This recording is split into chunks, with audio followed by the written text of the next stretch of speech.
আমাদের জীবনের সবচাইতে নিশ্চিত বিষয়টি হলো মৃত্যু। আমাদের জীবনে একদিন যা অবশ্যই সবার জীবনে আসবে, নিশ্চিত সেই বিষয়টি। আপনি বেঁচে থাকবেন, বেঁচে থাকে আপনি কোনো কাজ সফলভাবে করতে পারবেন কি পারবেন না তা হচ্ছে অনিশ্চিত। আপনি কোনো ফলাফল পাবেন কি পাবেন না সেটাও আপনি নিশ্চিত না, কিন্তু আপনি নিশ্চিতভাবে একদিন না একদিন মারা যাবেন।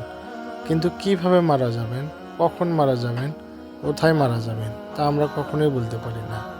এই যে ধরুন ভারতের নায়িকা, যার সিনেমা আমরা অনেক দেখেছি, নায়িকার নাম হচ্ছে কারিশমা। তার প্রাক্তন স্বামী সঞ্জয় কাপুরের মৃত্যুটা বড়ই অদ্ভুত। লোকটি পলো খেলতেছিলেন, হঠাৎ একটি মৌমাছি এসে তার মুখের ভিতর ঢুকে যায়। কি অদ্ভুত বিষয়, তাই না? একটা মৌমাছি এসে হঠাৎ করে মুখের ভিতর ঢুকে গেল এবং লোকটির নিঃশ্বাস নিতে সমস্যা হলো এবং মারা গেল। অথচ কি জানেন, লোকটার অঢেল টাকার মালিক, 14,000 কোটি টাকার মালিক প্রায় ছিল।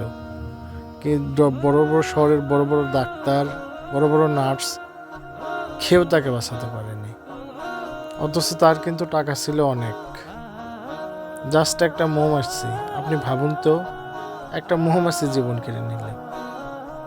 মৃত্যুই সেই সত্য, নির্মম সত্য, আর বাকি সব অনিশ্চিত। আপনি কি পাবেন কি পাবেন না সেটা আমরা আসলে কল্পনা করতে পারি না, কিন্তু একদিন আমরা সেই নির্মম সত্যর মুখোমুখি হব। তাই আমাদের সেই মৃত্যুর কাজগুলো আগে করে যেতে হবে। ধন্যবাদ সবাইকে।